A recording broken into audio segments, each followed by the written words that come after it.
Dobro jutro.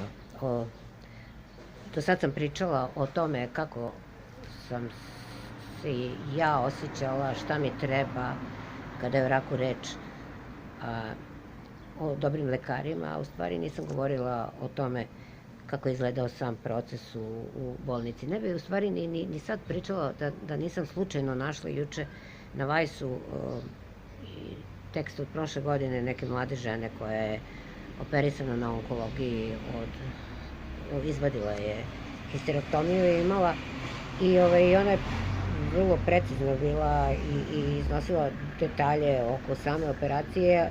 Ja sam old fashion škola novinarska, RTS ne bi pustio takav tekst nikada sa izlučevinama na način na koji je ona pisala, pa sam prosto poželjela da, pošto je ona komentarisala što je skroz slatko stvari koje su potpuno u Narodnom frontu isključene, kao na primjer lakiranje noktiju i slične stvari, onda nekako ja imam potrebu da ispričam kako je izgledao taj proces zaista u bolnici.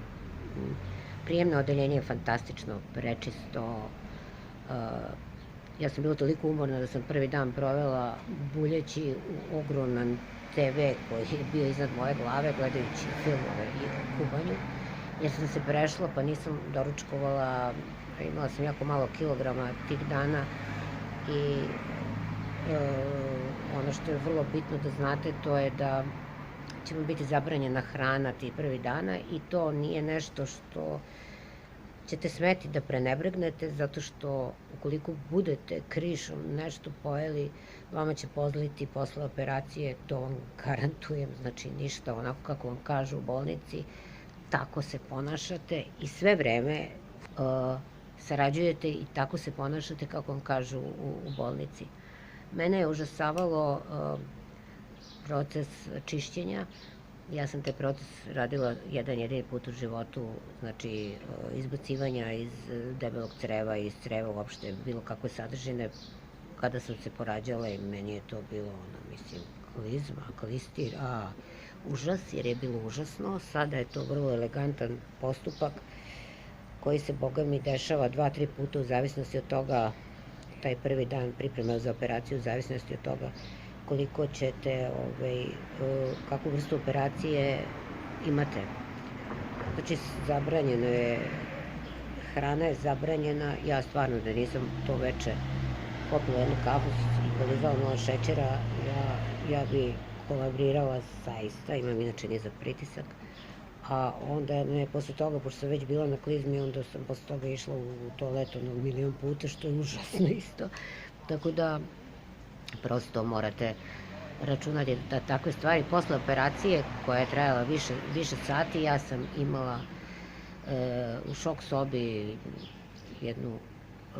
jednu kesu punu šljunka, ja sam mislila peska u stvari, to je verovatno zbog unutrašnjih organa da bi se oni sredili, ne znam, ja sam mislila da toliko sam bila da sam mislila da je to možda i led, tako sam rekla, ćete mi skloniti ovaj led, kao pa nije led, mislim. Devojka kaže, devojka na Vajsu kaže, ona je fantastično izgledala posle operacije i ja kad sam se pogledala prvi put u gledalo, ja sam već mirisala cveće ispod zemlje, ja sam bila crna kao zemlja i tako i par sledećih dana sa gomilom rupa kao Frankenstein na sebi, sa kateterima, sa nekom rupom na vratu koju sam za vikend tražila me skinu, to je nešto za anestezijologa bilo. Doktorka koja je bila dežurna je taj dan rekla, to me spasla život bukvalno. Sad da li je ona malo karikirala, ali mislim, to je bio priličan stres za mene. Ja sam, čim sam izašla iz šok sobe, zaista insistira sam na tome da hodate, da što više hodate. Ja sam bukvalno, čim sam izašla iz šok sobe, mislim, meni je red. Ljudi, koga ovo ne interesuje? Mislim, imamo onako feedback i pozitivan i negativan, naravno. Ima oni koji su puni empatije i koji su puno pružili, stari prijatelji koji su se pojavili, novi prijatelji koji su mi se našli u emotivnom smislu. Ima oni koji to, mislim, ovo nemojte da slušate, zaista ovo nemojte da slušate. Pre sam imala, pošto jako mnogo pišem na blogu, imala sam pakosne žene, sad imam bahate i bezobrazne žene. Mislim, ko neće sluša, ne mora da sluša, zaista. Neke ljude sam prosto izbrisala iz svog života. Kad se vi budete lečili, vi ćutite, nemojte nikom ništa govorite, nemojte nikom da pomažete.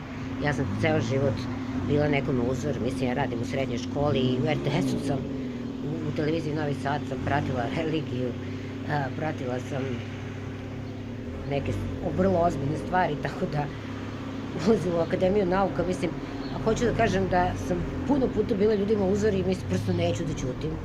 Ne pada mi na pamet da ćutim. Tako da ko neće da sluša, prosto ne mora. Ok, meni je ožiljak ispod grudi do one stvari, tako dugačak.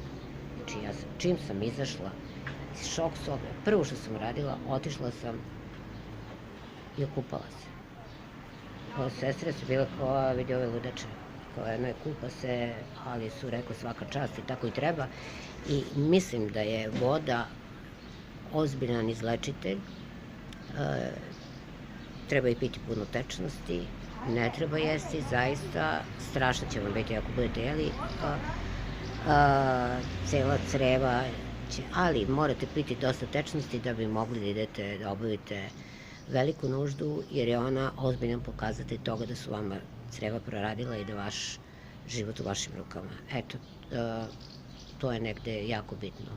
I da, u bolnicu ponesite jednu veliku najlon kesu u kojoj ćete strpati sve što vam treba, a ponesite ono što su vam rekli i napisali na papiru, nemoj da nosite gluposti. Inače, na operaciju idem